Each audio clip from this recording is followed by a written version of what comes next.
All right, peace and welcome to the culture here on the Black Star Network. I'm your host, Farajii Muhammad. Thank you so much for tuning in and being a part of the conversation. Folks, we got a lot to talk about. First and foremost, let's talk about presidential candidate Nikki Haley that is under a lot of fire and receiving some backlash from some comments that she made about the Civil War. It was a very straightforward question. And guess what? You couldn't believe the type of fumbling she did and missing one of the biggest pieces of American history. We'll talk a little bit about that. Also, we're going to talk about Simone Biles' husband, Jonathan Owens. That's right. I got to introduce him as that because you probably don't even know who he is, but he plays for the Green Bay Packers. But he has some things to say about men in relationships. We're going to be checking in with certified relationship coach Trinette Collier to discuss how he said that men are the catch. Really? Maybe. I don't know. We'll talk a little bit about that, and we'll talk about how you can build family bonds through understanding and knowing your collective history. Folks, stay with us. It's all happening on today's edition of The Culture right here on the Black Star Network. Crew, let's get ready to go.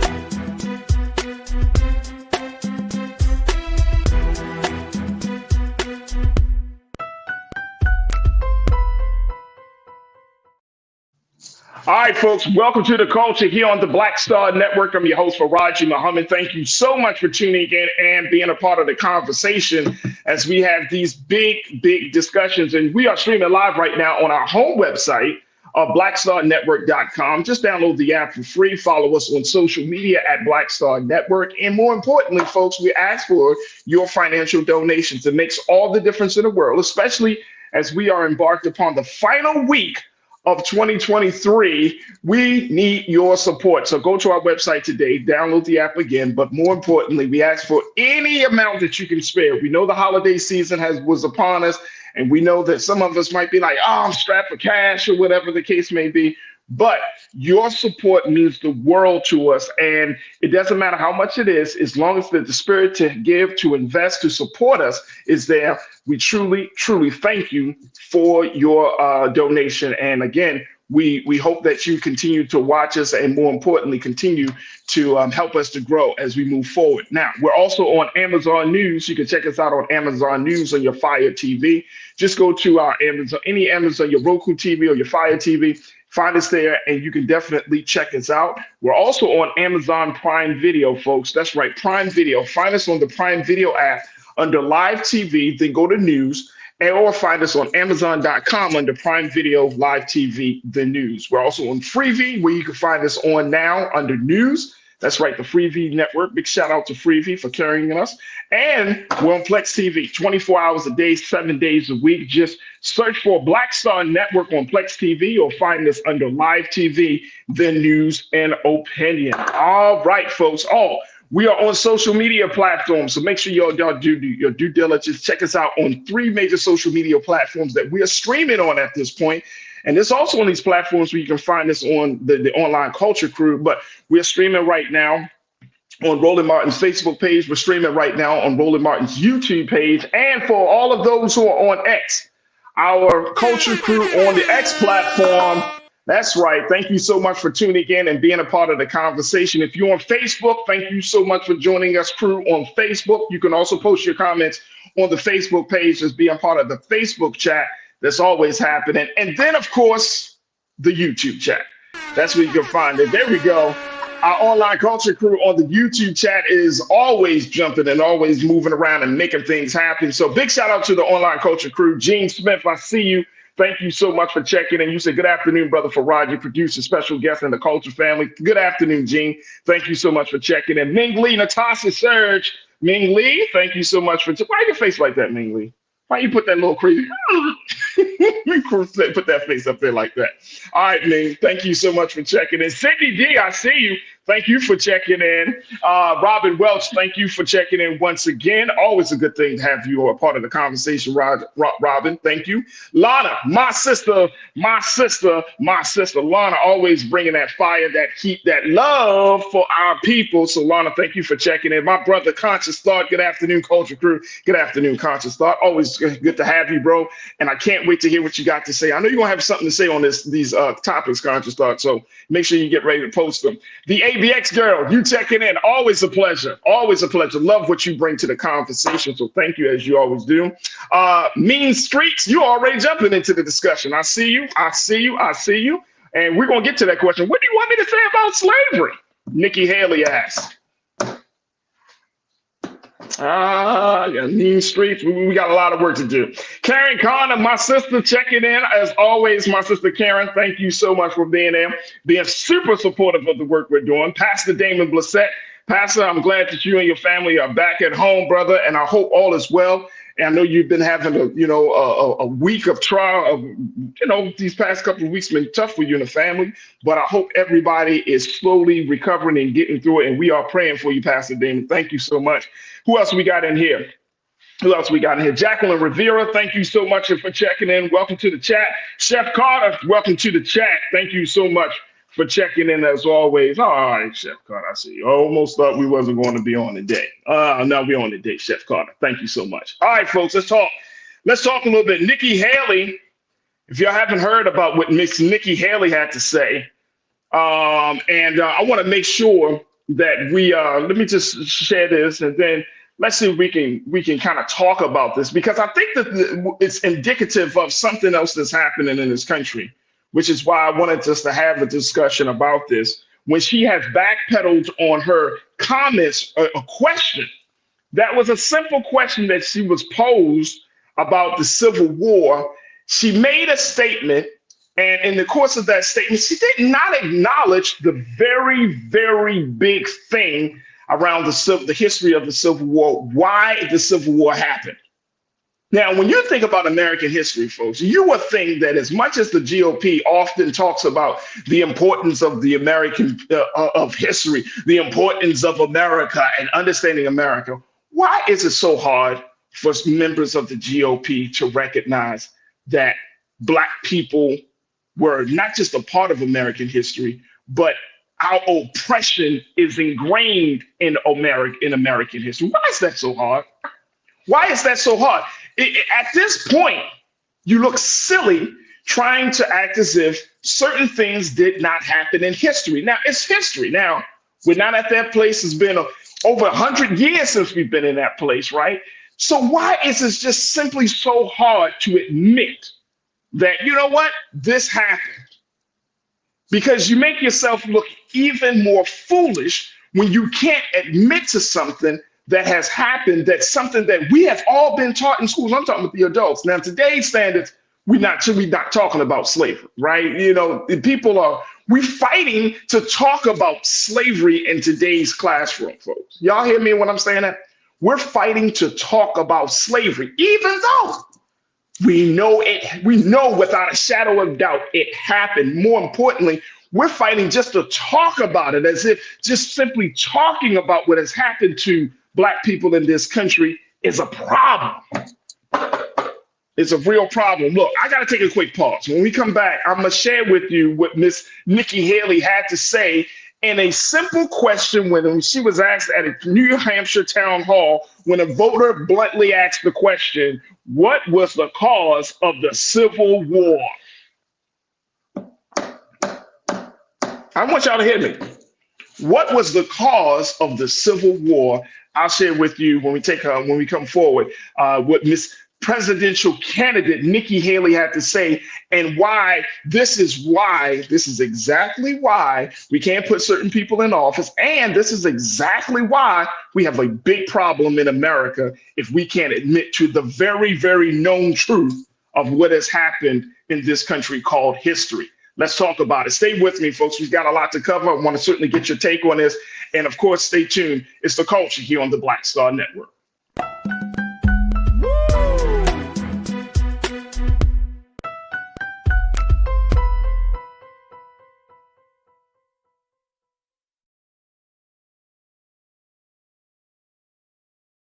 When you talk about blackness and what happens in black culture, we're about covering these things that matter to us, speaking to our issues and concerns. This is a genuine people-powered movement. There's a lot of stuff that we're not getting. You get it, and you spread the word. We wish to plead our own cause.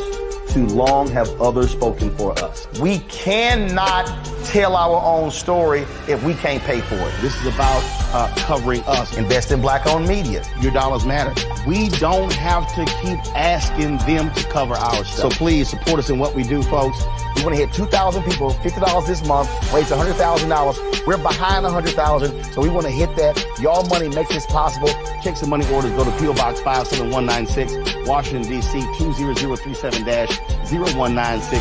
The Cash App is $RM Unfiltered. PayPal is R Martin Unfiltered. Venmo is RM Unfiltered. Zelle is Roland at RolandSMartin.com.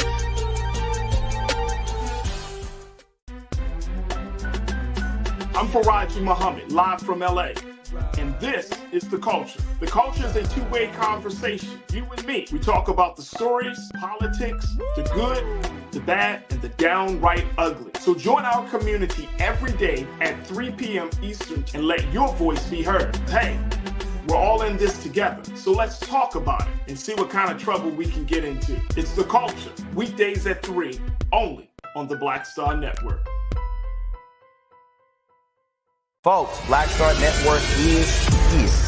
Oh, no punching! I'm real revolutionary right now. Support this man, Black Media. He makes sure that our stories are told. Thank you for being the voice of Black America, Roland. Stay black. I love y'all. All momentum we have now, we have to keep this going. The video looks phenomenal. See, this difference between Black Star Network and black-owned media and something like CNN. You can't be black-owned media and be scared. It's time to be smart. Bring your eyeballs home. You dig?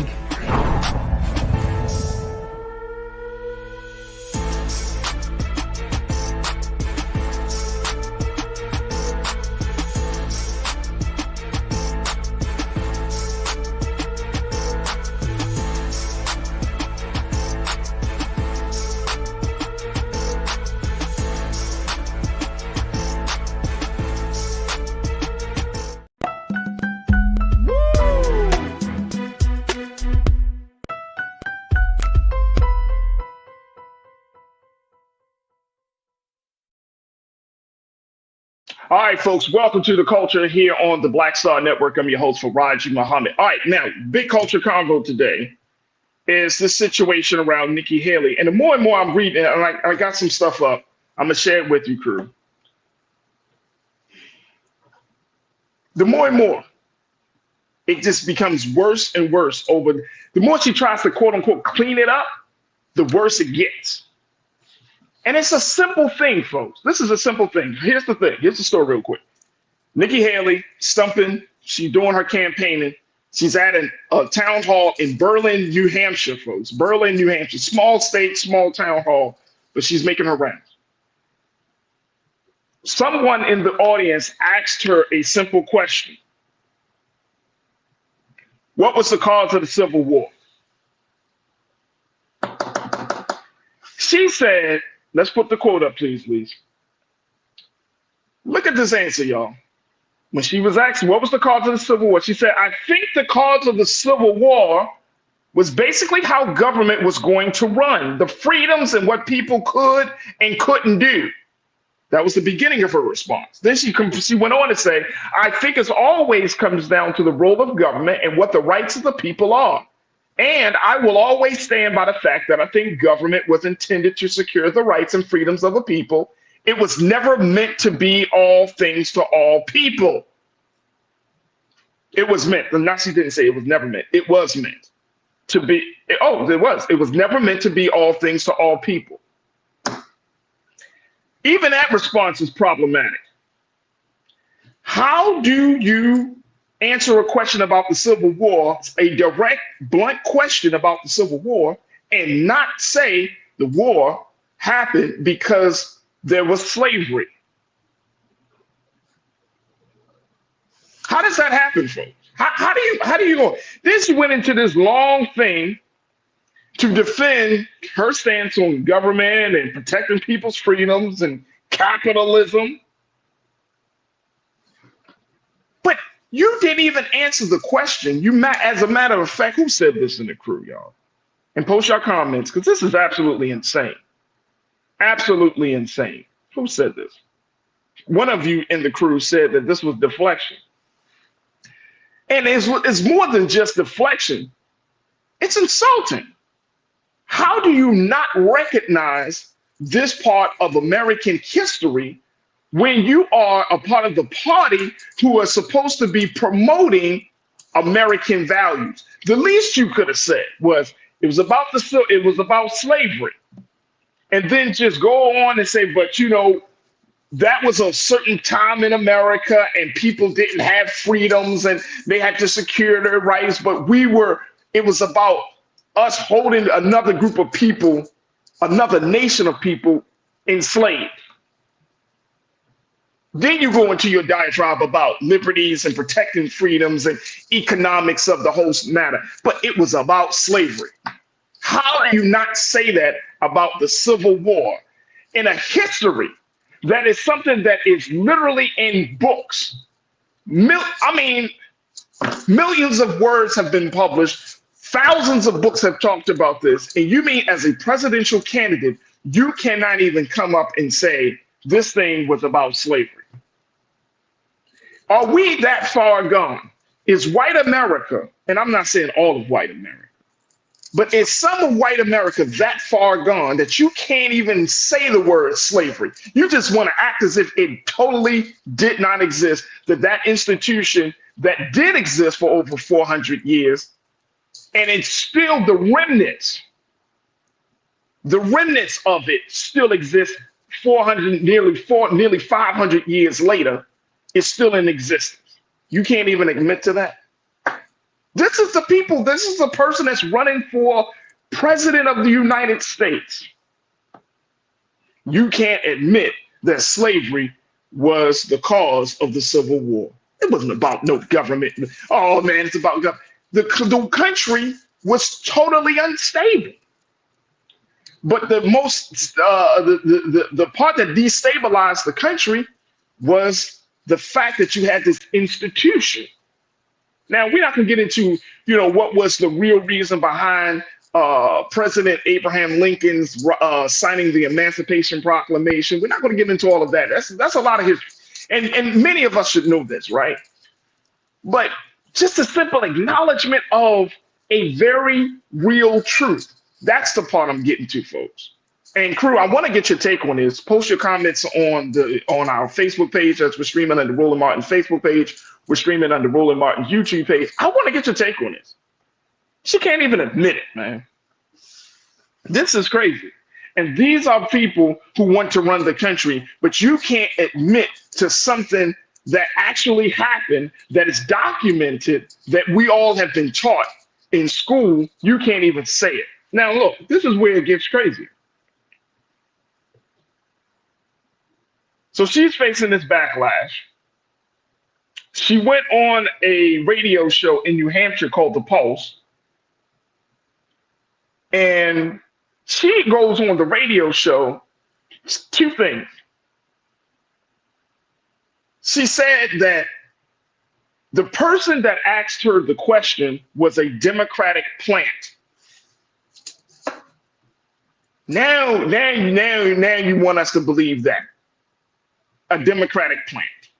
For simply asking you a question about history, something that you should just be able to just say, wouldn't have gotten this far. Now you want to say this is a Democratic plant because somebody asked you. They didn't say you said this about Civil War. You said that. They asked you what was the cause of the Civil War. Let me share it with you how USA Today presented this whole situation, how she presented her response to this backlash that she's getting.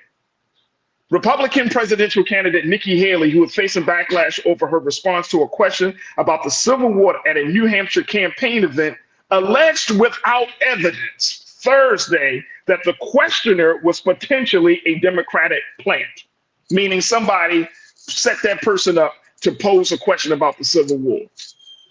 Come on, man. And as USA Today said, alleged without evidence. What alternative universe are these people working from?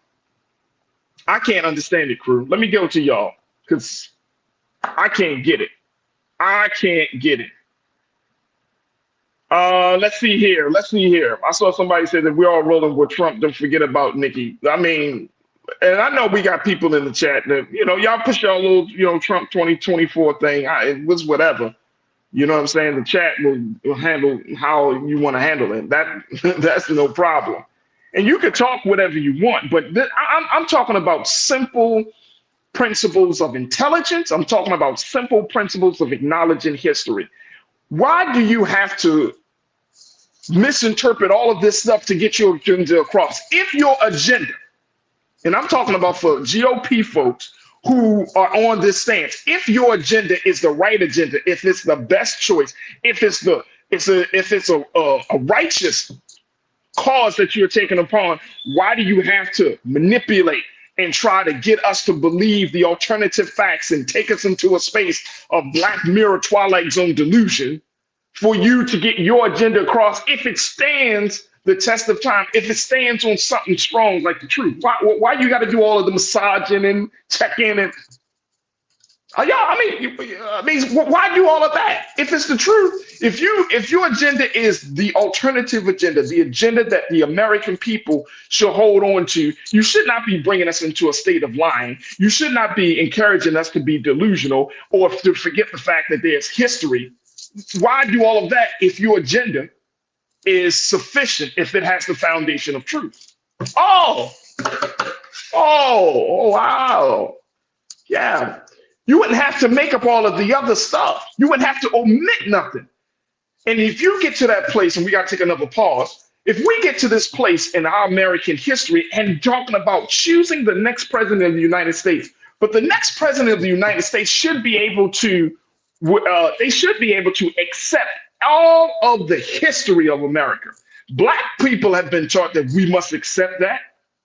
Every element, every piece of information, every piece of news, we need to accept it all. How can the American people have been taught to accept it all, but the people who is leading the American people can just take out information, omit information, massage information so it can fit your little agenda without speaking to the truth? How do you elect somebody like that? All right, let me see something here. Let me just see this. Frankie, you said, why are we talking about someone who isn't winning? So who is delusional? Frankie, let me tell you why we're talking about someone who isn't winning. She still got supporters. She still got followers. If Trump is in so much that she is looking at being the quote unquote rising star from this group of candidates. So if she thinks that this is okay, I don't care whether she's winning or losing, it don't matter. Somewhere across the line, somebody got to check. When you have a person on a large platform like Nikki Haley's platform, she's running for president of the United States, she has served in an official capacity, and you can't admit to the truth, then you are dangerous. You are a problem. I don't care if I'm not thinking about election. I'm thinking about the American person, the citizen of this country who hears that and who will embrace that BS that she put out there instead of embracing the truth of the matter. That's why we're talking about this. We want to act like people's lies don't carry weight. People's delusions aren't significant. And that's the problem in this country. That's one of the many problems. We're like, oh, no, we can move past that. No, we can't. The country is falling apart, Frankie. And you know why? Because people don't want to come to the truth, bro. So how can we move on? She's not winning. Doesn't matter. It does matter because she still got a platform. People still listen to what she has to say. And it's insulting to the history of Black people to not be acknowledged for the pain and suffering that this country has done to us. It's insulting. You can't acknowledge the institution of slavery? So how the hell do I expect you to acknowledge the pain and suffering that I'm experiencing in 2023 going into 2024? Make it make sense, Frankie. All right, look, we got to take another pause. When we come back, more conversation. Let's share your thoughts. Stay with me, folks, as we talk about this situation of Nikki Haley backpedaling on her comments about civil rights, on the Civil War. Excuse me. Stay with us. It's the culture here on the Black Star Network.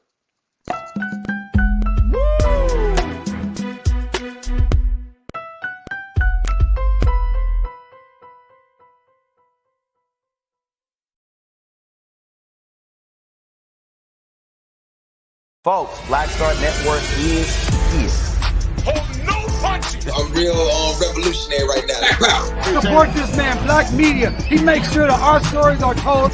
Thank you for being the voice of Black America, Roland. I love y'all. All momentum we have now, we have to keep this going. The video looks phenomenal. See, this difference between Black Star Network and black-owned media and something like CNN. You can't be black-owned media and be scared. It's time to be smart. Bring your eyeballs home. You dig?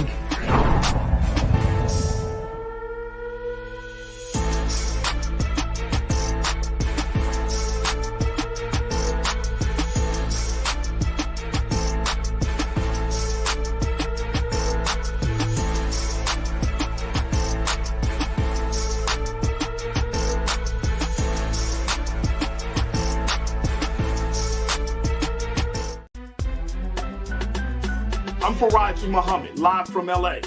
And this is The Culture. The Culture is a two-way conversation. You and me. We talk about the stories, politics, the good, the bad, and the downright ugly. So join our community every day at 3 p.m. Eastern and let your voice be heard. Hey, we're all in this together. So let's talk about it and see what kind of trouble we can get into. It's The Culture, weekdays at 3, only on the Black Star Network.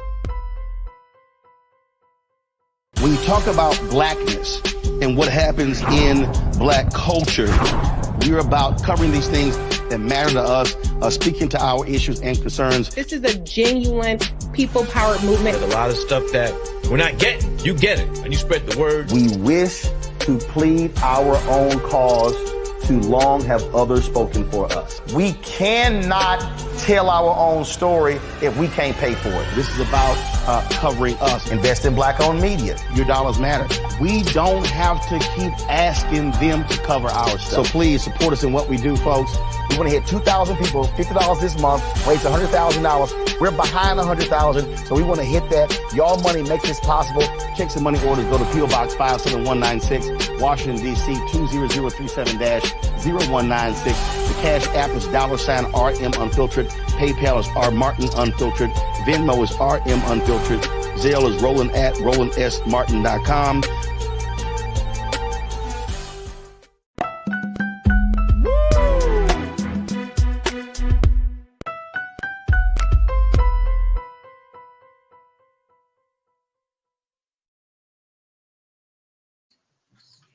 All right, folks, welcome back to The Culture here on the Black Star Network. We have been talking about presidential candidate Nikki Haley, who is running for the big spot, how she's in some hot water and facing a backlash as she responded to a comment or question about the Civil War. When asked a very, very blunt question, what caused the Civil War, Nikki Haley decides to say everything else about the violations of freedoms and not protecting freedoms and all of these other things, except the obvious answer, which is slavery. The institution of slavery was at the root of the Civil War. Now she's receiving this backlash. That was yesterday. Today, she came out earlier saying that, one, she believes that the situation, the questioner was a Democratic plant, meaning someone from the Democratic Party came in to throw a trick question at you.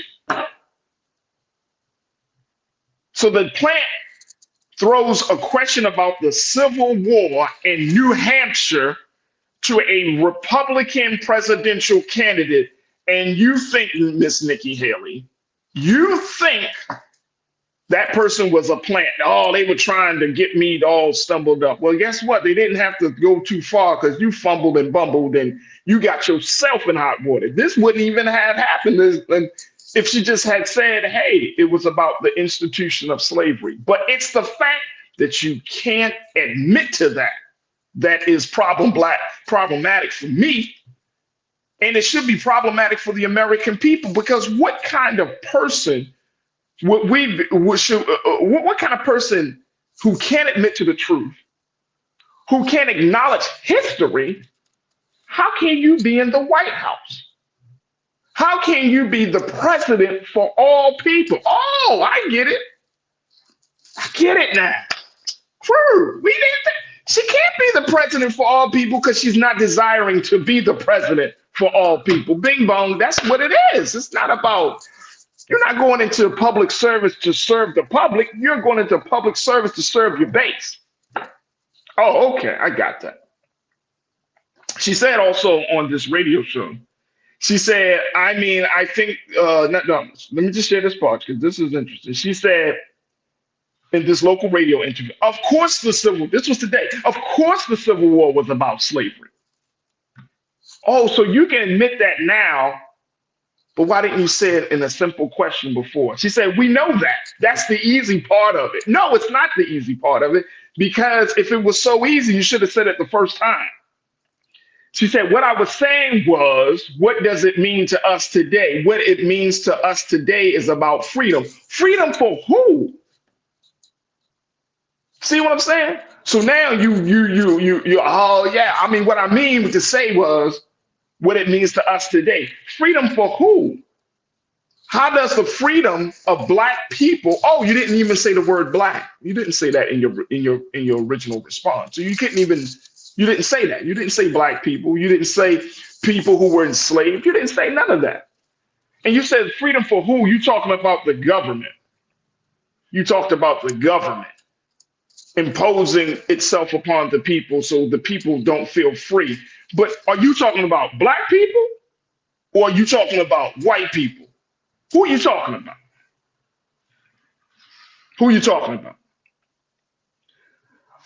Boys of Blick, you said maybe we should all carry a pocket Confederate successions document around like our pocket constitutions. Maybe.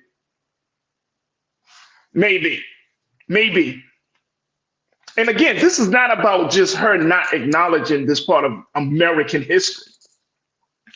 It's the simple fact that you are in a place, in a mental space where you don't even want to recognize this part of American history. So if you don't want to recognize something that happened over 100 years ago, what makes you think that I have the confidence that you will recognize my pain, my plight, my struggle as a Black man or a Black person in this country happening today, if you can't recognize it from over 100 years ago? I'll wait. If you can't acknowledge the pain of a people and of a country that was in such a savage state to even enslave another group of people, if you can't acknowledge that today from 100 plus years ago, how can we talk about civil rights? How can we talk about voter suppression? How can we talk about white privilege and human rights? How can we talk about those ideas if you simply can't acknowledge something that happened over 100 years ago, something that this country was the perpetrator of? You can't even say we were in a terrible place in America back then. That's not the America that I'm running for president of. We have gone, you couldn't even come up with us. Just out of humanity, right? Not even talking about political parties and stuff, just out of simple humanity. See, this is why it's problematic.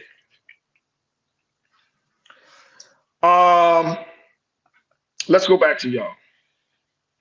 And Corinna, I think you posted something. I'm looking for that comment. Let me see here. You posted a couple of comments. Per usual, no, you was responding to somebody, and I'm gonna find that comment, Corinna, in just in a minute. I'm gonna find it in a minute. But the idea, oh, here it is, Corinna.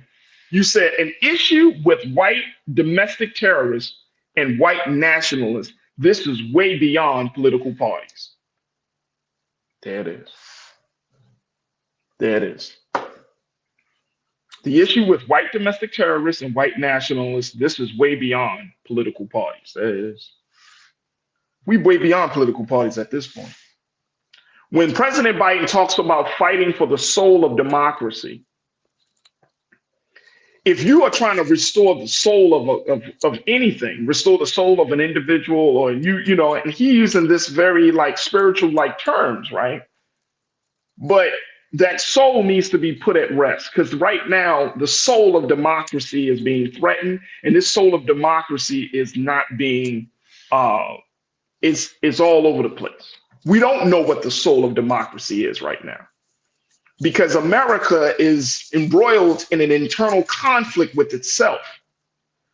So you have individuals like a Nikki Haley and others, Donald Trump and others, who want us to believe one delusional reality about America. But then you do have other folks who are saying, no, we gotta embrace this. See, you can't put no soul at rest if you don't want to recognize the truth. That's even within ourselves. If you don't really know who you are, then how can you say that you are this type of person or that type of person if you never did the deep dive work of self-analysis? And that's the part of this process that this country, people always want us to move forward. Every time that there's a major moment in this country, y'all notice this?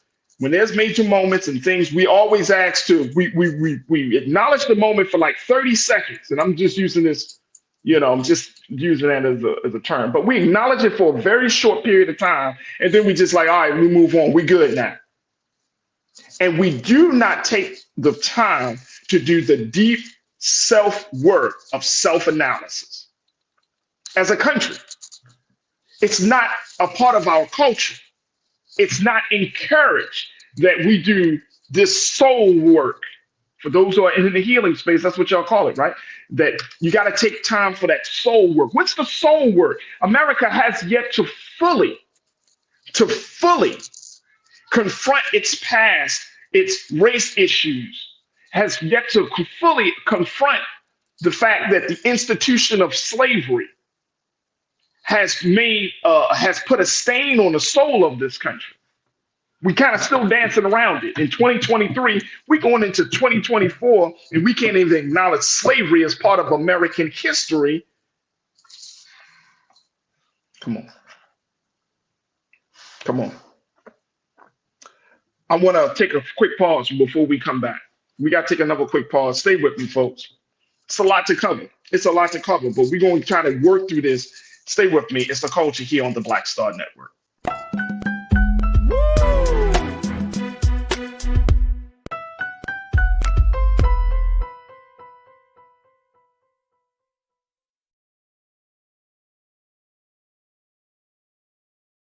Pull up a chair. Take your seat. The Black Tape with me, Dr. Greg Carr, here on the Black Star Network. Every week, we'll take a deeper dive into the world we're living in. Join the conversation only on the Black Star Network.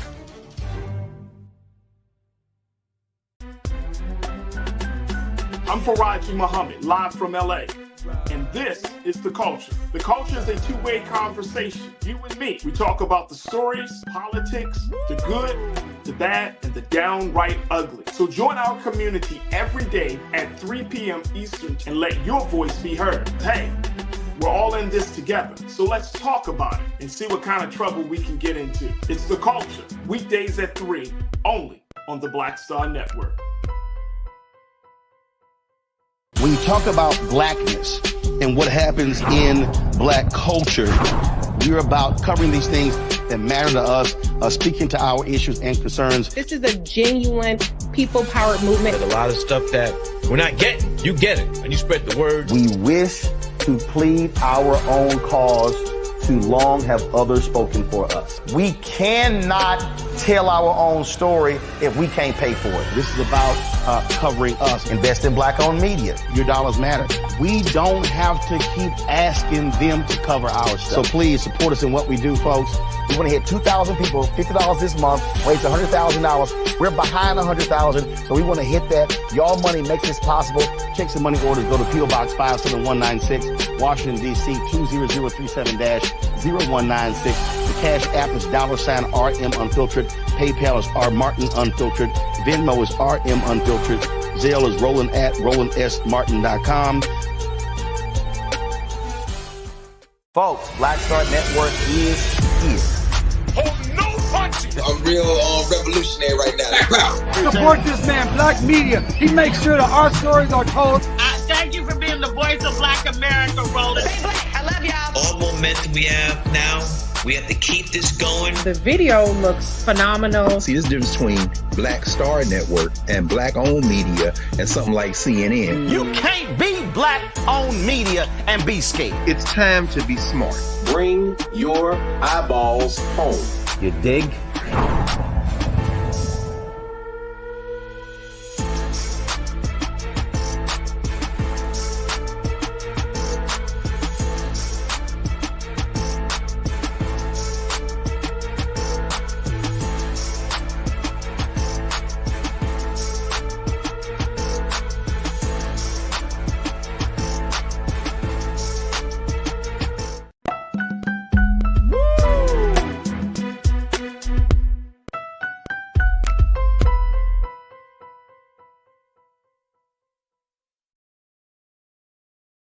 All right, folks, welcome back to the show. Welcome to the culture here on the Black Star Network. Just, taking a look at what many of you are saying in the chat as we talk about Nikki Haley backpedaling on her comments about how the Civil War was started, what was the reason for the Civil War.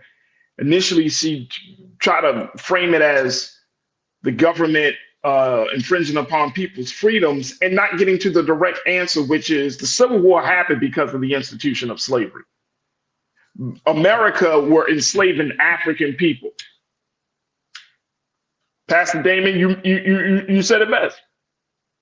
You talked about it. There's only one answer to the question. Doesn't matter who asks the question. It's not about being a Democratic plant. It's not about somebody trying to trip you up. If they trip you off from a very basic question that we should all know the answer to, then you shouldn't be president of the United States of America. That's all I'm gonna say, y'all. You shouldn't be president. You should not sit in the chair if you can't answer a simple question about a time in history that happened over 100 years ago. Are we happy it happened? No. But can we change it? No. At this point, it's history. It's history. But Nikki Haley acting like, and I think Sean Ryan, you checked in, you said, I wonder why she answered the question like that. What was her reasoning behind that? I was wondering too, Sean. Like, why is she answering the question like this? Why don't she not just say what it is? And see, now, at this point now, if you can't answer a straight up simple question, right, like this, then how can I believe that you're going to be able to answer the harder questions about the issues afflicting the American people? How can I put trust and confidence in your ability to give us a truthful analysis about where we are in this country if you get close to becoming president of the United States? Or how can I trust your answer?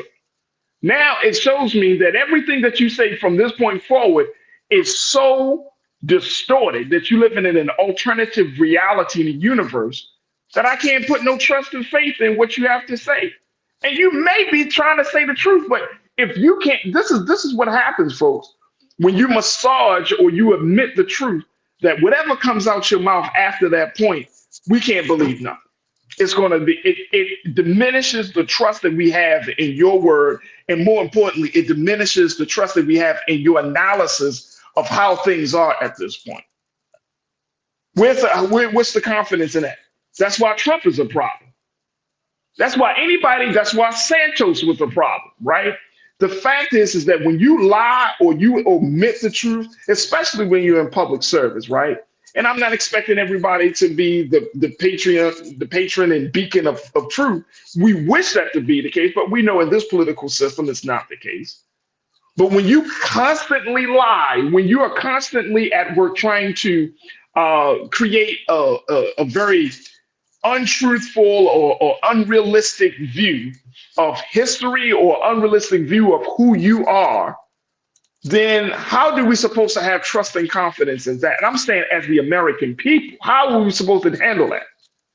But then you get mad at people for questioning you simply because you want to put on a facade, a persona, a show.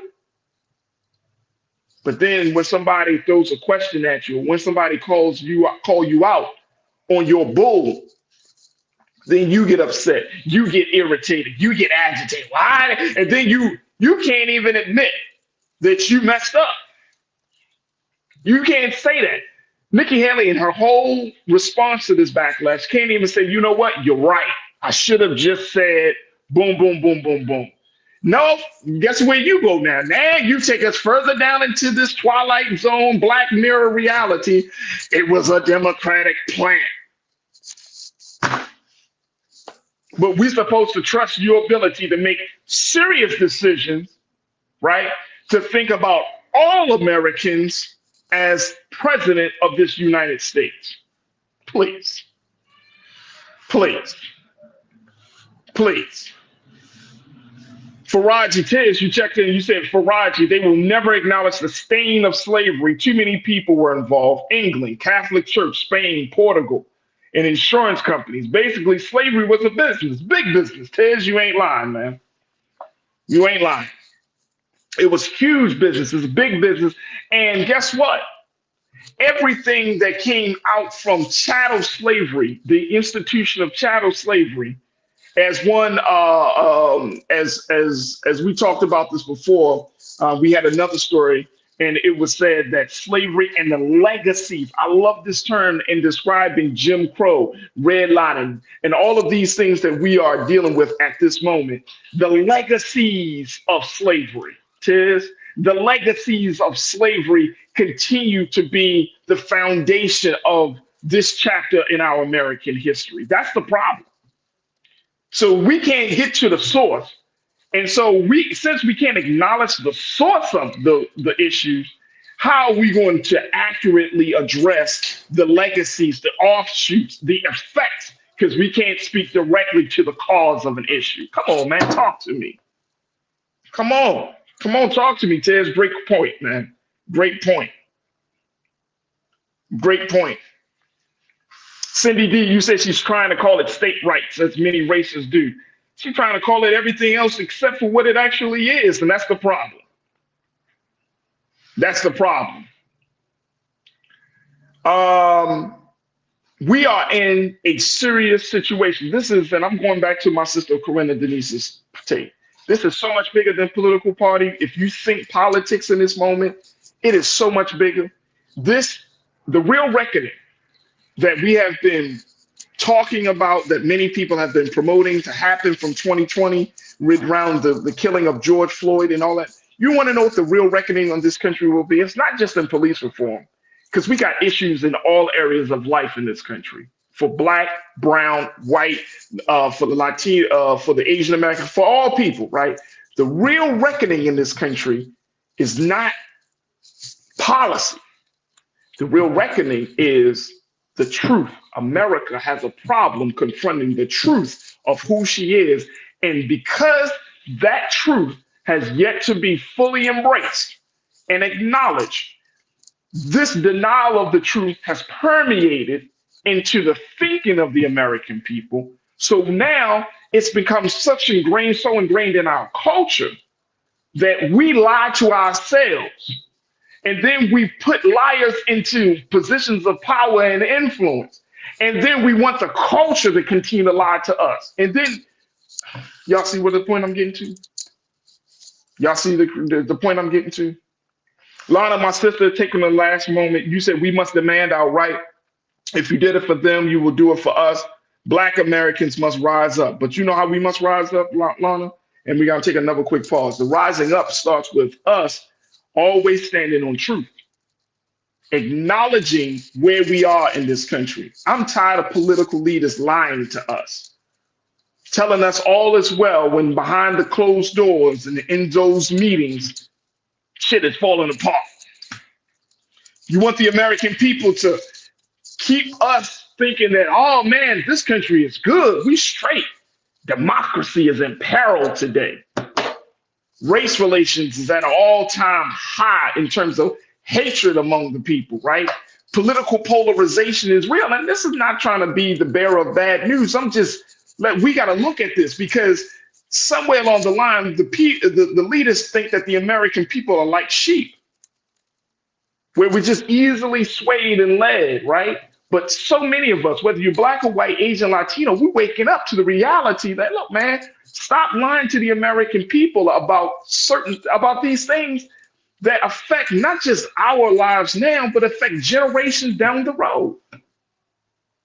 How you gonna just lie and just omit and not acknowledge certain things?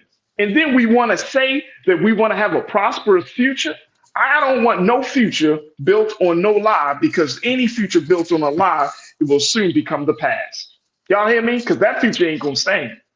That thing is not gonna stand long. If America wants to truly, if this country truly wants to be sustainable and see the next 100 years in a very civilized state of existence, then we need to start to confront the truth of what this country is about, and the American people. We need to start to confront the truth within ourselves, because we can't make truth seem like just something that never should be dealt with, and then we're gonna keep lying to ourselves. We're gonna end up like Nikki Haley, looking stupid with the egg on your face, trying to backpedal into a different future. We can't do that no more.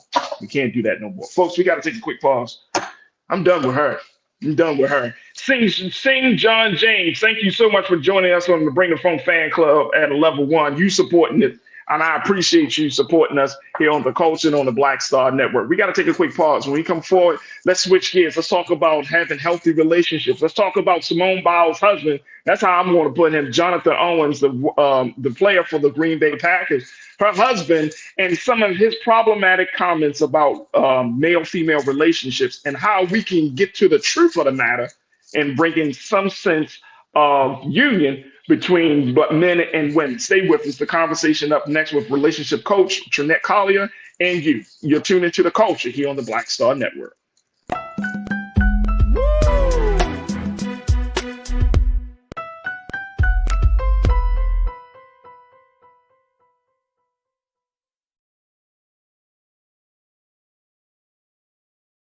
When you talk about blackness and what happens in black culture, we're about covering these things that matter to us, speaking to our issues and concerns. This is a genuine people-powered movement. There's a lot of stuff that we're not getting. You get it, and you spread the word. We wish to plead our own cause. Too long have others spoken for us. We cannot tell our own story if we can't pay for it. This is about covering us. Invest in black-owned media. Your dollars matter. We don't have to keep asking them to cover our stuff. So please support us in what we do, folks. We want to hit 2,000 people, $50 this month, raise $100,000. We're behind 100,000, so we want to hit that. Y'all money makes this possible. Check some money orders. Go to P.O. Box 57196, Washington, D.C. 20037-0196. The Cash App is $RM Unfiltered. PayPal is R Martin Unfiltered. Venmo is RM Unfiltered. Zelle is Roland at RolandSMartin.com.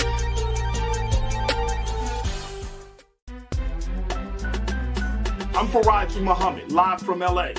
And this is The Culture. The Culture is a two-way conversation. You and me. We talk about the stories, politics, the good, the bad, and the downright ugly. So join our community every day at 3 p.m. Eastern and let your voice be heard. Hey, we're all in this together. So let's talk about it and see what kind of trouble we can get into. It's The Culture. Weekdays at 3, only on the Black Star Network.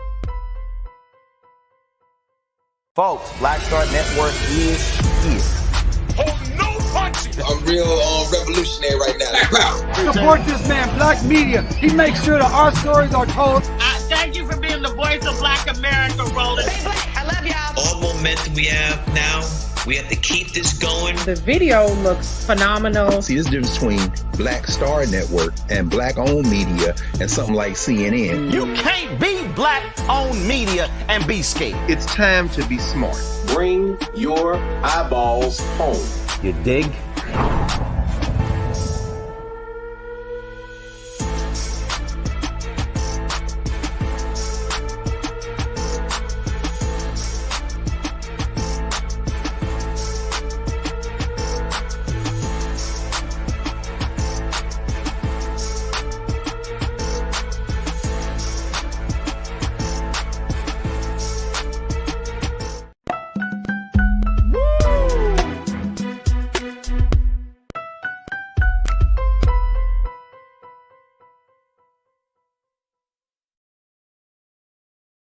All right, folks, welcome back to The Culture here on the Black Star Network. I'm your host, Farajii Muhammad. Thank you so much for tuning in and being a part of the discussions, the conversations that we had. Big shout out to my online culture crew. We got so many different folks in the chat today, and I appreciate the crew for keeping the conversation civilized and truthful and honest, folks, because that's what we're going to do. It's no problem that you join us in the chat and you have a different perspective. We encourage it. But it's a problem when you come into the chat and you just want to spew some just bunch of tomfoolery.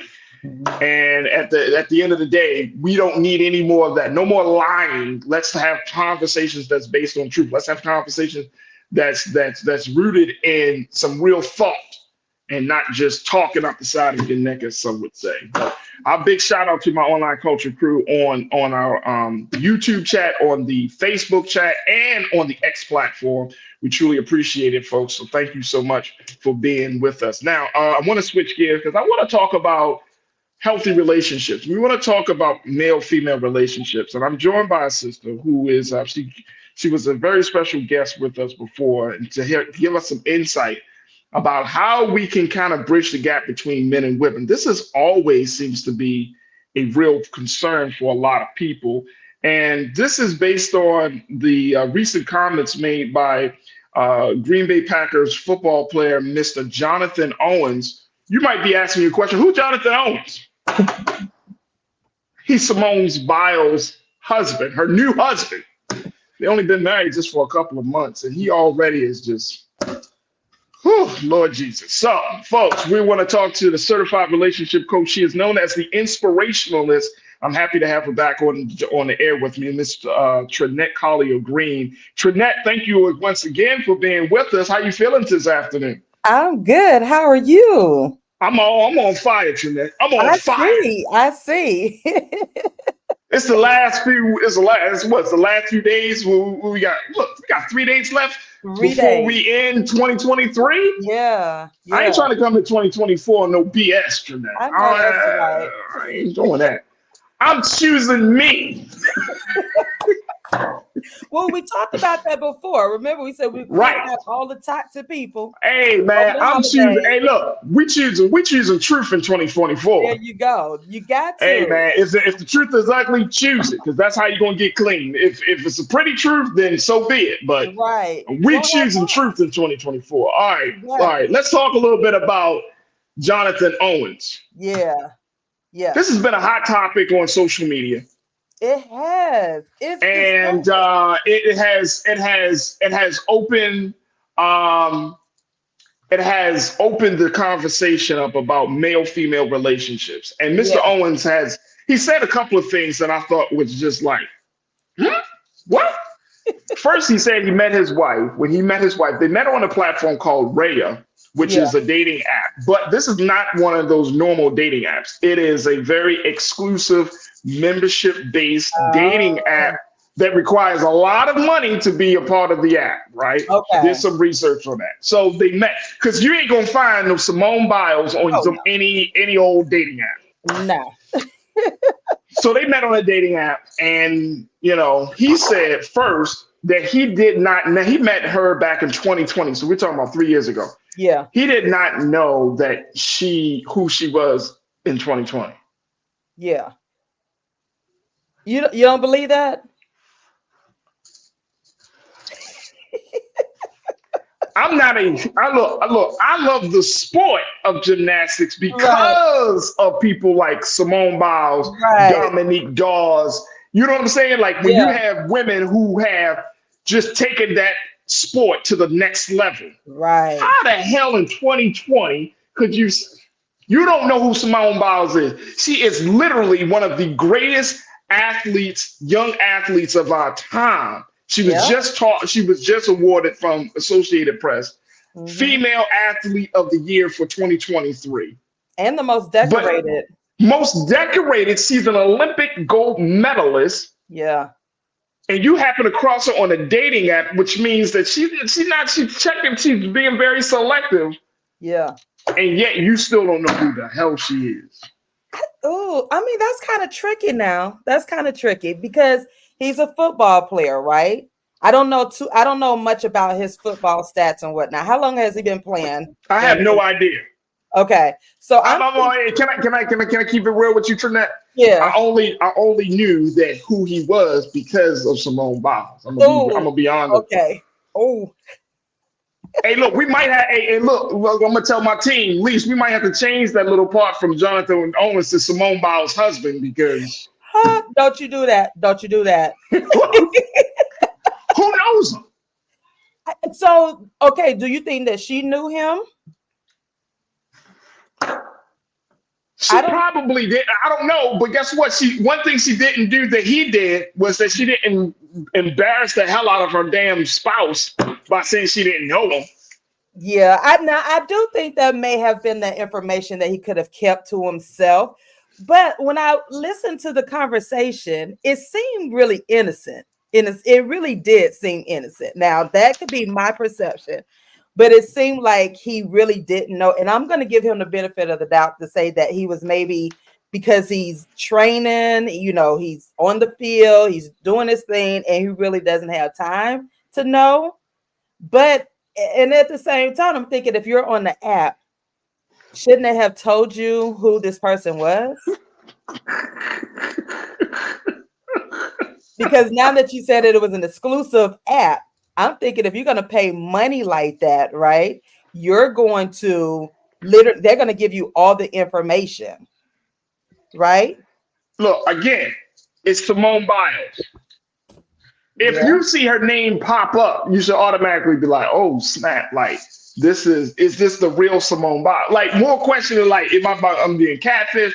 But on an app like that, you would have, come on, bro. And even, come on, bro. Like, it don't even matter.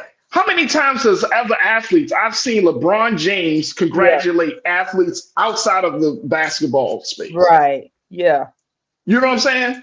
Like when we talk about Simone Biles can be akin to like Tiger Woods, where he was at the prime of his golf. Yeah. You know what I'm saying? Or like Venus and Serena Williams. Right. You know what I'm saying? Like who's dominating the sport? You can't be like, like that's just silly. And I got to take a quick pause, Trinette. Yeah. But it's just silly, right? Like, okay, all right. But then on the flip, along with that, okay, you didn't know who your wife was. You're not easing up off of them. I can see. No, hell no. The crazier part is now with this next comment saying that he's the catch, it gives me insight as to why he may say what he said, because he's not thinking beyond himself. Yeah. And there's a real problem with some of today's men. And I ain't talking about just black men. I'm just saying today's man, right, where there's this mindset like, oh, I'm the catch. But at the end of the day, that could be problematic. Just as much of this could be problematic if a woman has so much confidence in her, what she brings to the table. Right. You see what I'm saying? Yeah. But it's this arrogance, Trinette, that I'm trying to get to, right? Like this arrogance. You could be all confident about yourself. So there's a difference. Do you think he is teetering-tottering with the arrogance and confidence? Yeah. Look, we got to take a quick pause. When we come back, let's have more conversation with certified relationship coach and the inspirationalist, Ms. Trinette Collier. And of course, I want to get your take on this crew. So post your comments as we're streaming live on Facebook, Roland Martin's Facebook page, and Roland Martin's YouTube page, and stay with us. It's The Culture here on the Black Star Network.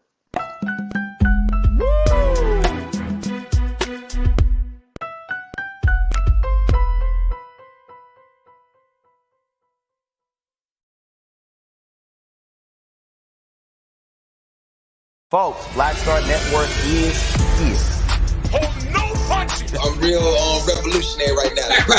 Support this man, Black Media. He makes sure that our stories are told. Thank you for being the voice of Black America, Roland. Stay black. I love y'all. All momentum we have now, we have to keep this going. The video looks phenomenal. See, this difference between Black Star Network and black-owned media and something like CNN. You can't be black-owned media and be scared. It's time to be smart.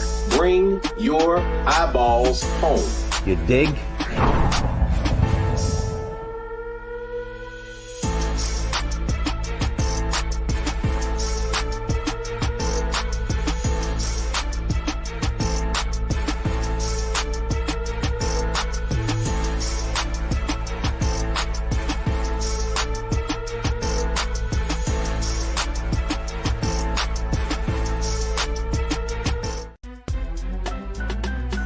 I'm Farajii Muhammad, live from LA.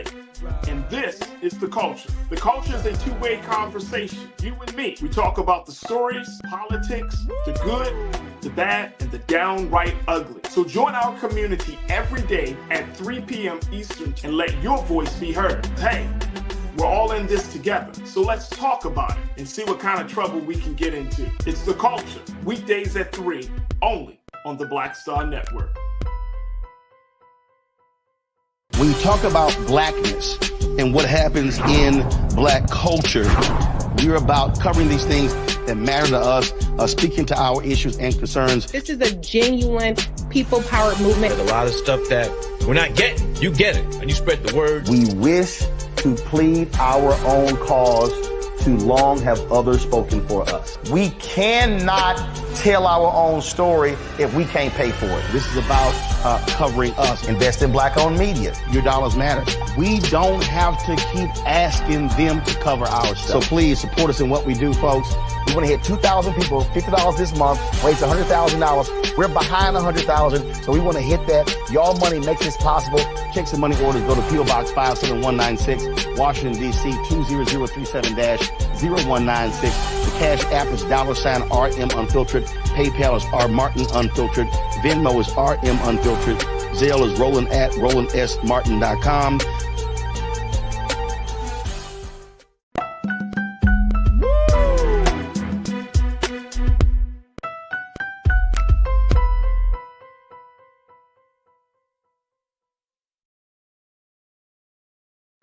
All right, folks, welcome back to The Culture here on the Black Star Network. I'm your host, Farajii Muhammad, talking to certified relationship coach Trinette Collier, also known as the Inspirationalist, as we talk about these comments made from Jonathan Owens, i.e. the husband of Simone Biles, how he says that he believes that he's the catch and that he didn't know who Simone Biles was. Now, of course, social media dragged this man. They dragged him for putting himself out there like that. Now, let me just give you a little bit of the backstory. He's been in the league for 5 years. So he joined the league in 2018. He's not been officially he wasn't a starter.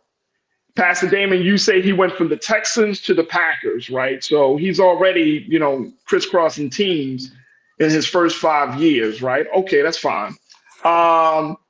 And my team, one of my producers, Lee, said that he just hit $1 million, which means that this year, let me just put this in context. That means that you weren't at the top of the list in terms of getting that time. $1 million is probably like standard in the NFL when you are just coming into the bit, because these guys aren't getting $1 million contracts. These guys, I'm talking about when you're a starter. Yeah, you're getting money. And not to say $1 million is some chump change, it's not. Right. But I'm saying in the world of the NFL, that's a very low end of the totem pole, right? Like very low end. At one point, starters, those who were on the bench, who would literally sit on the bench, get at least between $500 to $1 million. So that just goes to show you, if he's just touching $1 million after he's been in the league for 4 or 5 years, that means that he really wasn't that guy. He doesn't have any money. He might have some money. I mean, $1 million is still cool. I mean, you got to take taxes out of it. But I mean, if you are Simone Biles, and as you know, the word is that she pursued him. Right. So she did pursue him. So she probably liked him and, talked to him and felt like, but I'm saying in terms of social status. Yeah. She's clearly above this guy. Right. In terms of social status. Right. Now, he might be a fantastic, all of the other metrics is fine. But I'm just saying in terms of who is more famous. It would be Simone Biles. It would definitely be Simone Biles. I was looking through the comments and it was, oh my gosh, the people are horrible, right? And I was looking through some. One said Mr. and Mrs. Simone Biles, right? Right. Another one was like Simone Biles' husband. One even named like Mr. Biles, right? So my thing is, and then look at the age too. Simone is 26, he's 28. And for me, I'm gonna say I'm old school, but it's still that I guess you would call it tradition. He who finds a wife. And so she pursued him, right? So I'm thinking in his mind, yes, he is a catch because she went after him. And I bring up the age because I do notice that this new crew, what is it, Gen Z? Are they Gen Z or so? I don't know. I don't know either, but I do know that the women are taking matters into their own hands and meaning they are doing more of the pursuing and they are doing the, more of the I'm shooting their shot, type of deal. And so now I'm wondering, like, did they date and how did they date? How did they court? Going back to some of those traditional ways of really getting to know your mate. Because when you listen to him and he says he's the catch, I do wonder if it is that arrogance or is it really confidence? Is it a arrogant? Sometimes I can't tell these days because in the video, he seemed really, youthful, that whole millennial sense of humor type of deal. Right. So that's why I say I'm kind of on the fence if it was arrogance. But as a man, in your perspective, how do you see it? How do you see it? You said arrogance, right? I see it's a little bit of arrogance in a sense that no, and I mean, of course, when you're dealing with someone of her stature, right? Yeah. Who is dominating and essentially leading the sport, right? Yeah. You gotta ask yourself as the man. And I think a lot of men, when a woman comes into the picture, like, my team told me Simone Biles brings in $16 million a year. Ooh. And then compared to and you're bringing in $1 million. Now, here's the thing, Trinette. Here's the thing. This is 2023, so certain things can change, but you still can maintain some sense of partnership and respect and everything, right? So even if the woman is making more money than you, and it's clear that Simone Biles is, as a person, is not tripping off of the money that she makes versus the money that he, you know what I'm saying? Because she could have chosen a man that made a lot more money. Right. Yeah. Yeah. You see what I'm saying? So she must have really gone after this dude because of his heart and his mind and everything else, right? And it's clear, right? Yeah. And she doesn't seem like the type of woman who she doesn't mind, just saying, all right, you're going to lead the way. Right. You're going to lead the way, right? Yeah. So if that's the case, then and you know what the possibilities could be for her. Yeah. That's the part I'm talking about. If you're the person that you're pursuing is a high profile individual, and essentially that they could have chosen a lot of different other people. And I think there's a bigger conversation now, Trinette, about options. And I always say to folks, people don't have as many options as they think.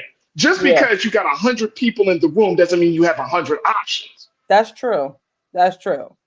Because you're not going to connect. The chemistry, the level of the quality of the connection is not going to be the same. So you can have 100 people in the room. You have 10 people that you connect with, but 3 of them are actually options. Right. Exactly. That's so how I wonder, was she acting in desperation? I wonder who the other people were.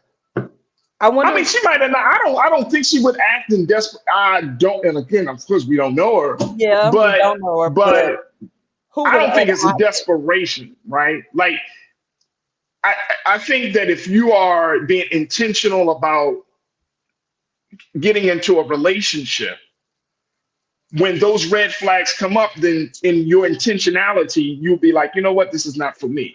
Right. They went from dating app to marriage. Yeah. So you mean, and this wasn't like 6 months, this was like a couple of years that they went from dating app to marriage. Yeah. So you mean to tell me that during that period, if those red flags popped up, that she wouldn't have said, you know what, this doesn't work for me. Right. She knows what kind of man that she's dealing with in most of the, you know what I'm saying? Like, she gets a sense of what kind of person he is. Right. And that's why I say I'm on the fence about the whole arrogance. I don't feel like he is arrogant with that. I really do feel like this is one, by them being a young couple, right? And so everything is social media. So, and they feel like they have to talk about everything about the relationship. And I think that he just really wasn't thinking when he made that comment, and it's like, oh yeah, I'm the catch. But she was on the sideline. She was defending him. She stepped in and she was like, the way she was you could tell that she was proud of him, and she was proud that she pursued him. So it wasn't hidden that, she pursued him and that she wanted him, because she clearly she shut down the internet and the rumors to let everybody know, hey, this is my man and I'm going to stick beside him. This man right here, Right. And so I do, I think that is, in turn, I can appreciate that with her being as a woman saying, like, listen, this is my relationship. And he made this comment. I'm not shaken by it. I know what he means. But they also have to understand too that social media was going to eat them up with that phrase, with that comment, So, and this is my question to men and the women. Why can't we say a man is the catch as well? Why I don't can't mind that. I don't mind that. I don't mind okay. that. No, here's the thing, and here's the thing about that, right? Yeah. I think that part of that is, first thing, if you are somebody, you don't need to say it. Yeah. Somebody else will say that for you. It's like a man or a parent or something. If the parent says, I'm a good parent. Yeah. Well, did you ask the people who you are parenting whether you're a good parent? Right? Like if you're going to ask a woman, if you want to ask a man, do you think you're a good husband? How can I, in my way, give you an accurate answer when I'm the one that you're asking about? What do you think I'm going to say? Versus if you say, oh, Farajii, you're a good husband, you're a good parent, you're a good friend, you're a good this, you're a good that. Ask the people who I'm in a relationship with to get a better sense. I remember my uncle told me this years ago. This was years ago, Trinette. He said, if you want to see the measure of a man, look at his family. That's deep. If you want to see if a man is a good man, look at his significant other and look at his children. Are they happy? Are they fed? Are they clean? Is the woman happy? Is she well taken care of? If you want to see what see what I'm saying? The thing is and I think that's the part about this, and say, I'm the catch. Well, that's all well and good, but she should say, he was the catch. I pursued him. You know, he brought something to the table that I really love. It's one thing. But if you want to see and that goes for the women too. You can't say, oh, I'm a good woman. And then and then the people you're in a relationship with don't say that. Yeah. So do you think that platform was, what should he have said? I don't think he should have said that at all. I mean, he probably made it. Some people in the chat was like, Farajii just made a joke and all of that. I mean, that's cool. But see, we're in the area of social media. I know we got to take another pause. We're in the area of social media. So certain things, especially if you're a high profile individual, you could be making a joke, but it's going to catch. So you got to make sure that you're like, no, I'm just joking. Really, she's the one. Even though the story is that she pursued him or she, you know what I mean? It's like if a man thinks that, and I think the other part of this is that so many women are complaining how men aren't putting in the effort nowadays, right? Aren't being consistent, being honest. But the effort, that's the big piece. Like, what is the effort that men put in? And I've heard so many conversations of young women who are saying Black men and other men that are in their 30s to 40-year-olds, they're not putting in the effort to court a woman, to wine and dine a woman. They just come in and just, hey, let's jump right to the intimacy. And if I can blow your back out. And that was my question earlier. No, we're gonna keep it real. Let's keep it real, right? Like that's the only metric nowadays. Is like, oh, I'm that guy because I can do what I do in the bedroom, and versus whining and dining and courting and shining. Mm-hmm. And that's what I want to know. What was their dating life look like? What was it like? What did they do? Because he was very confident, and when he said that, and he didn't backpedal on it or anything like that. He was like, I said what I said. I'm the catch. So that does, again, that's what I was saying earlier. Like, what was their dating life like? Did he court her properly? Did he date her properly? Did he ask to date her and whatnot? What was their conversation before they got married?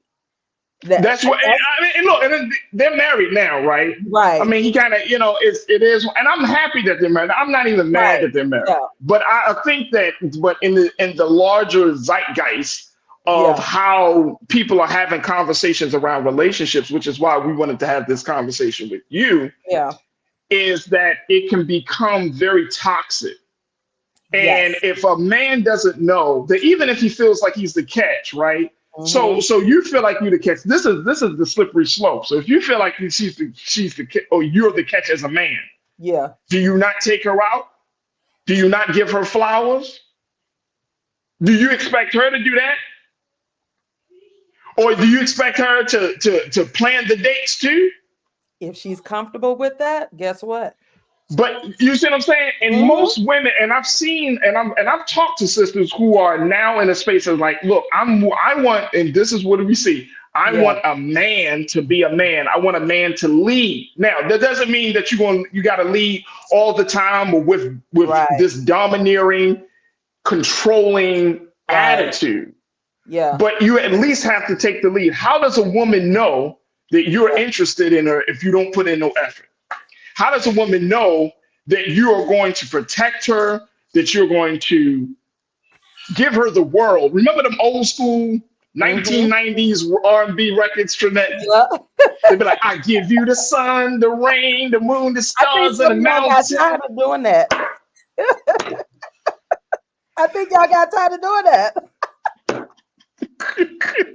But it goes back to that question. We have to define or redefine what is dating.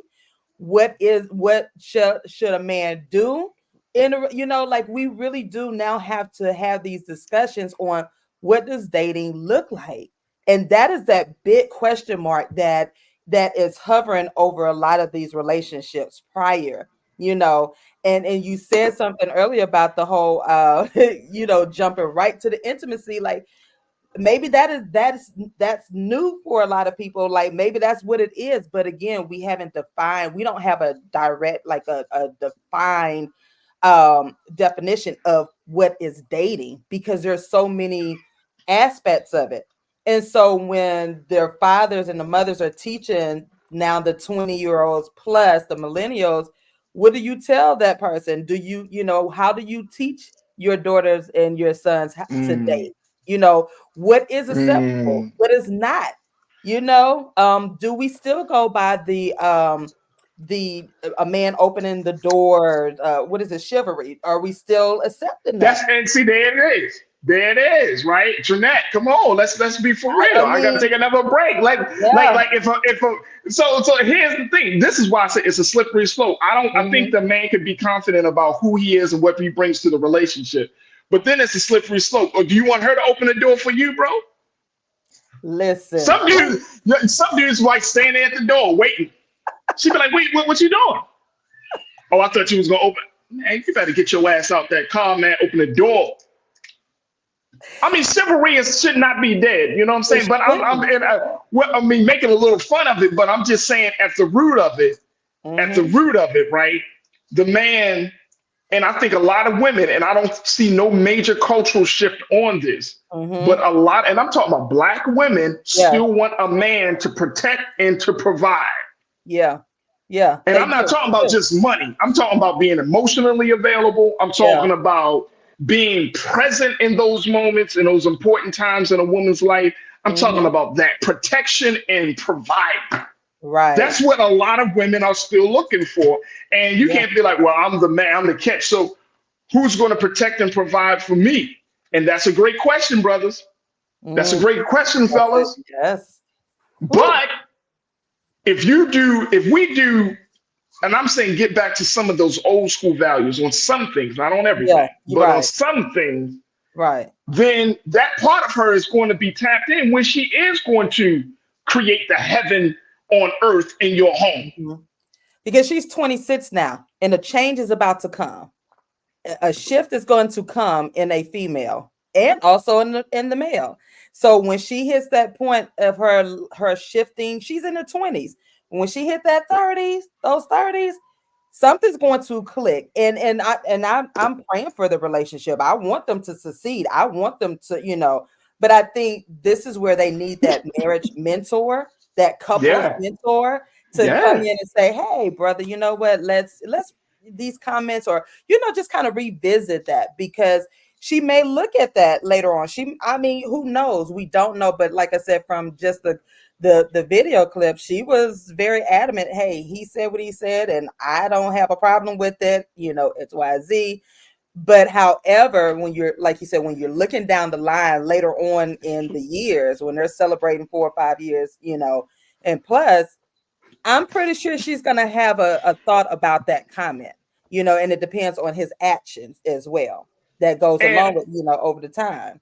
and social media will make you feel like you're on the right path. I know you're a certified relationship coach, and that's why I'm constantly Yes. bringing this up. Yeah. This ain't somebody. You're not just a woman that just be like, oh well, this is what I think. Right. You've gone and gotten training to help people through these things. Yeah. And I think that social media will make people believe that they can just go out into the world and say whatever. And more importantly, that they got all these options, and people, social media will make you feel like you are somebody other than who you truly are. Yes. And they will make your marriage. Because we don't know you. We don't know you. We don't know who you are behind the pictures and the backgrounds. Oh, I'm in this place. I'm at this. I'm taking this trip and all of that. We don't know you. We don't know you beyond. You might just bought that handbag for the $2,000, right? But the handbag might have been the only major purchase you made in the past 5 years. Exactly. You don't know. We don't know. You might have been saving up 6 months to get the handbag. We don't know. Just eating ramen. Not eating. Just so you can post your picture. Just so you can post. And that's what is going on with Instagram, Insta marriages. We want and that's why I always tell people I like to be honest and transparent. Your relationships, there are great marriages and the start of marriages, but sometimes we get on these apps and we just post the good and the jumping out of bed, and we're going to the local coffee shop and we're having lunch at this place and we making reels and all of this, but you're not addressing what's going on behind the closed doors, even though you don't need to do that publicly, but at the same time, don't fake the funk. Oh yeah, absolutely. Yeah. Look, we got to take a quick pause. Let me see. So many people are checking in. Davey, you said Farajii, that is fan fiction. We don't know these people. Laughing my ass off. We don't know these people. I don't know. No, we don't. You know what I'm saying? Yeah. But you would think that after the situation with Keke Palmer, that a man wouldn't come out and just try to put his significant other on blast or act as if she's not somebody. Yeah. You want to try to diminish her life. And you see what I'm saying? You're trying to diminish her life. Yeah. You know what I'm saying? Which is the problem. So I think that's part of it. But I agree with you, Dave. We don't know. We don't know. Right. Nicole, you said that part. Responding to Sister Lana, you said, Lana, the D, I'm going to just put it like that because y'all can get explicit. Y'all explicit today. The D and dollars are not enough to keep a relationship. Ooh. Come on, man. Hey. Come on, man. But see, that's part of the social media world when you got these dumbass memes and that's all you think all a woman needs is some D and some dollars and she be happy. Well, I give her, some of us can't even give her that. Listen, social media has become the new relationship coaches. Everybody's a guru. And everybody has gone through all of these relationships, and people tend to listen to them versus actually going to actual marriage therapists, counselors, coaches or even the elders. Like, if you don't want to do all of that, go to your elder who's been married in your family, or so like, we just don't want to do that. We'd rather go and look at the memes and pattern our life off of a meme that somebody miserably was sitting behind and created. Absolutely. Look, I got to take a quick pause. When we come back, I want to bring up a point about this that one of my producers brought up, and I think is an essential point. So we'll talk a little bit more about this. And if we have enough time, we possibly can get into the fact of what is happening in the great state of South Carolina and our history. Stay with us. More conversation with certified relationship coach, the inspirationalist, Miss Trinette Collier, and you right here on The Culture on the Black Star Network.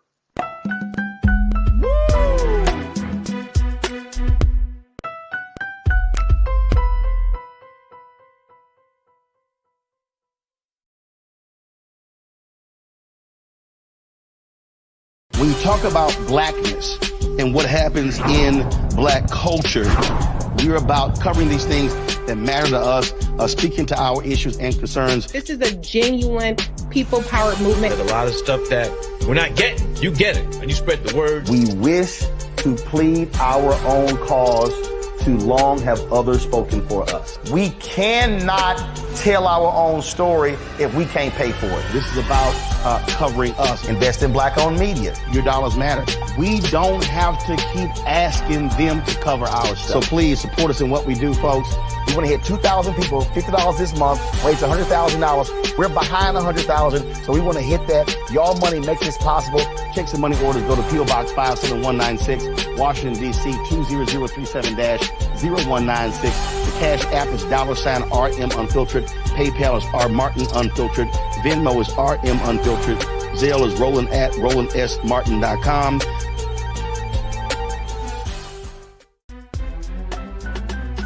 I'm Farajii Muhammad, live from LA.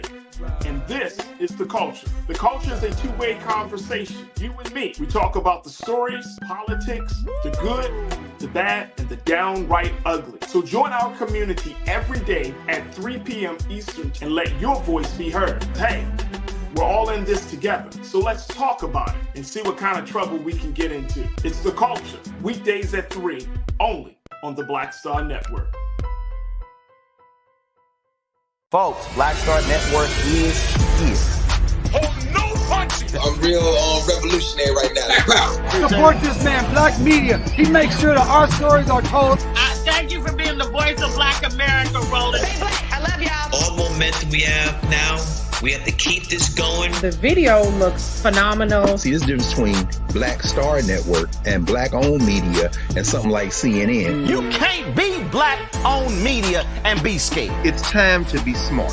Bring your eyeballs home. You dig?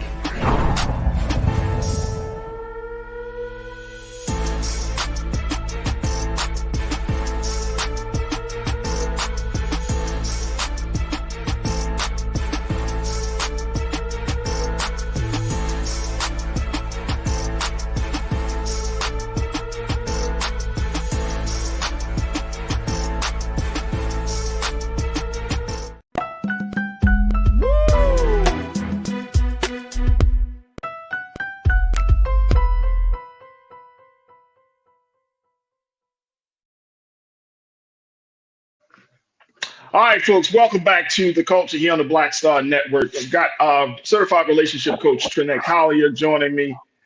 She is the inspirationalist, and folks, we'll be hearing more from her going into 2024. So I'm very, very excited about the conversations that we're going to have. But talking about Jonathan Owens.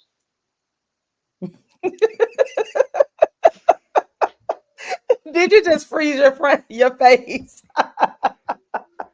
I just want people be like, Jonathan Majors, who's Jonathan Owens? Exactly. Simone Biles' husband. Simone Biles' husband. And it's funny because when I was Googling how old Jonathan Owens was, guess what came up?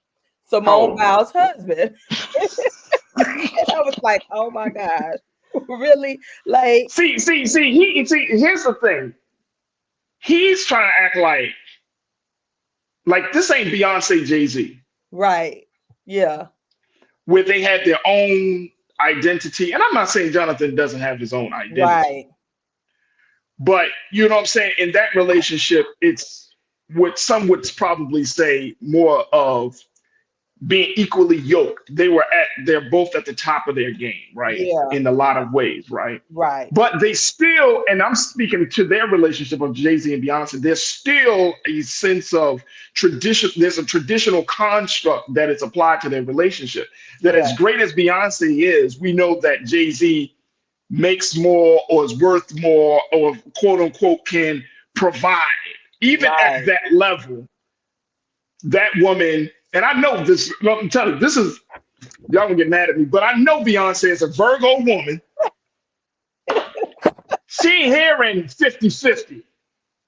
That you know that. Ooh. As a Virgo woman, she ain't hearing no 50-50. She hearing Do your your job. money is my money and my money is your money. We're And gonna if make you this take care work. of me, I'm gonna take care of you. I know that Right. without a shadow of doubt. I know that. And a Yeah. lot of women will do that. I know a lot of women, whether they're Virgos or not, y'all. Yeah. But whether they are like, if you take care of me, I will take care of you. And goes beyond intimacy. This is talking Yeah. about emotionally.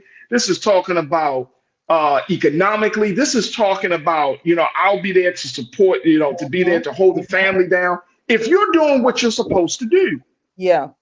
And I think that that's just part of the problem. In the piece that I'm seeing, and that I wanted to kind of get your take on, Trinette, is this parental piece, how the Generation Z, X and Y, well, millennials, like what are the messages that we're teaching our children, especially our boys and girls, Black boys and girls, at this moment?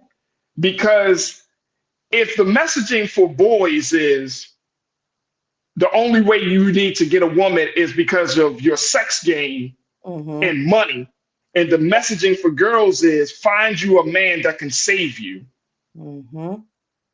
Right. And I'm talking about what is the messaging that is being enforced upon the hearts and minds and spirit of Black boys and girls? What's your take on that? So that's a good question, and that's something that we need to start addressing in our conversations, because what has happened and what I've seen over time, being a Gen Xer myself, I realized that most of us, and I say some of us, but what happened was we didn't heal from those previous baby mama, baby daddy breakups, right?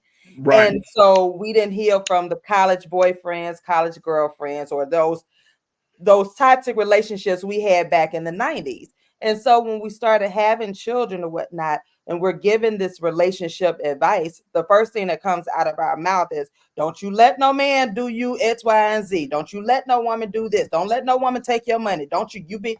So we're passing down toxic advice. Unhealed parents and unhealed, family members, not just the parents, because now you do have some families where all the aunties are giving this toxic advice to the girl, the next generation, right? And vice versa. So we haven't sat down to really have this honest conversation and say, you know what, I made a few mistakes, but I don't want you to go down this path. You can have a healthy relationship. So you do have a pattern of broken relationships passing down broken toxic advice to the next generation. And guess what? Now the men and women are just out here pursuing each other and not knowing why they want to be in a relationship, not understanding relationships, not understanding the roles of men and women. And what happens? We take to social media. We get advice from other bitter girlfriends and other toxic guys sitting down. And so now you still have this vicious cycle, and it's going to continue until someone stops and say, listen, it's okay to love on a man. It's okay to celebrate your man. It's okay to have a healthy and happy relationship.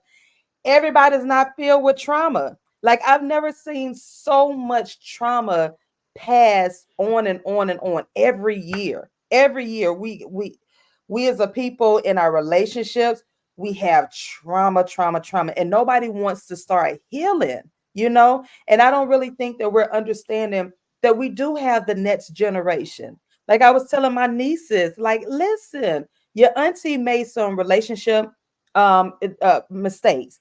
However, y'all don't have to do this. Here, let's talk about dating. What is dating like now? Like, start talking to the millennials. Ask them what is dating like now, because their dating technique is totally different from how we used to date. You know? And Yeah, I agree.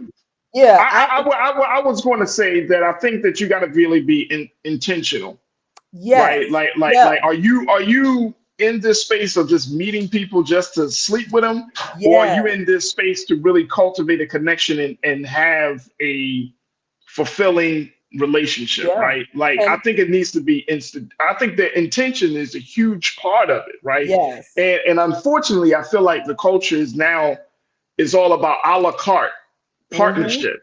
mm-hmm, We want to like pick and choose, right? Like, yeah, you might, quote unquote, you have, and this is terminology that's used, yeah, like you have a roster. So you got this person for the sex, this person for the money, this yeah, person because he or she is emotionally available, mm-hmm. and you're trying to build a partner. Build a man or build a woman. Yep, that's You're what you're trying to build doing. a partner And with you three know, or four different people, yeah, not understanding that they're each bringing in something, and at the end of the day, yeah. you got to ask yourself, well, who am I in this process? Yes, and that's the problem, because when you know who you are, you know what you want in a relationship. You know what you want as a person. So you're not going to do the whole settling. You're not going to, just take whatever. And you're going to understand, like, listen, and then that goes back to that dating. What is dating? Because dating, like I give the young girls, the 26-year-old, the millennials, I said, listen, enjoy dating, but make sure that you understand what dating is and you're honest with that partner. If you want somebody that you want to just go hang out with at the movies, or go eat, make that very clear when you start connecting with these people, and vice versa. Even with the guys, understand what dating is.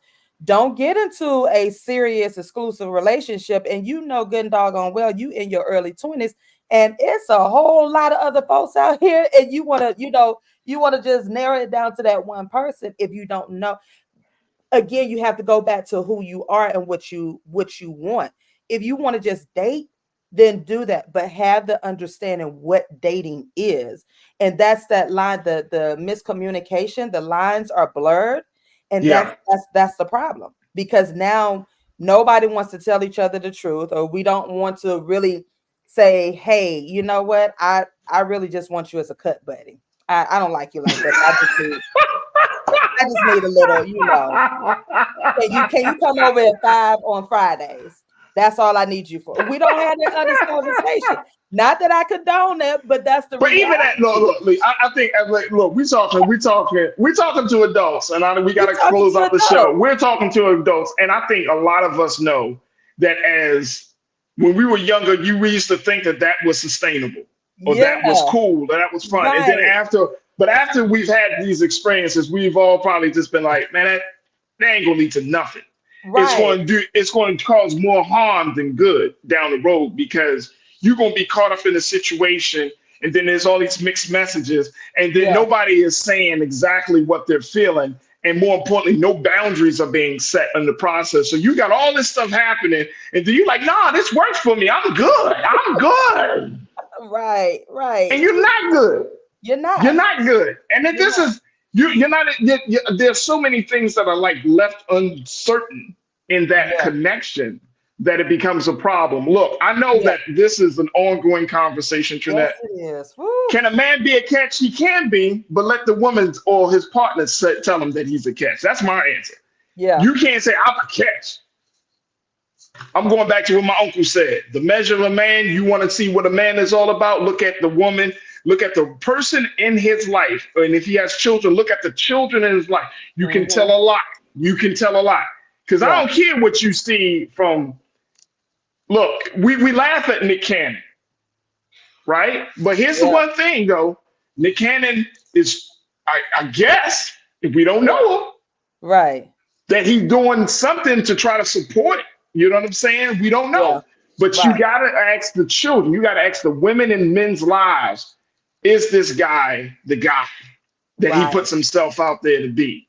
And Going into 2024, Trinette, Yeah. we got to be honest, man. That's it. We got to be. We got to be honest. There's so much so much work that has to be done because the rupture between the sexes is huge. It's huge, especially in our community. We got to bridge that gap. So, all right, Trinette. Hey, look, we're gonna have you come back on. You're going to give us a lot of great advice. How can people follow you and find you on social media right now? All social media platforms. I am Trinette L. Collier, or the Mailroom 7671. That's just type it in, Trinette Collier, and it'll pull up. There it is right there. Trinette Collier, the certified relationship coach, the inspirationalist. She'll be joining us here on The Culture in 2024, inspiring you to develop better relationships with your loved ones. Woo! I like it. I like it. Can't wait to have you on. Trinette Collier, thank you so much for your time today. And most importantly, thank you for being so good for the culture. Thank you. Absolutely. All right, folks, that's going to do it for me. I thank each and every one of you for tuning in. Big shout out to my production crew. As always, making sure that the show comes across as professional as possible. So thank you so much to my team. I thank, of course, all of you for checking in, whether you're on the X platform, Facebook platform, or our YouTube chat. Man, the chat was jumping today. So big shout out to my online culture crew. Thank you for making today's show so good.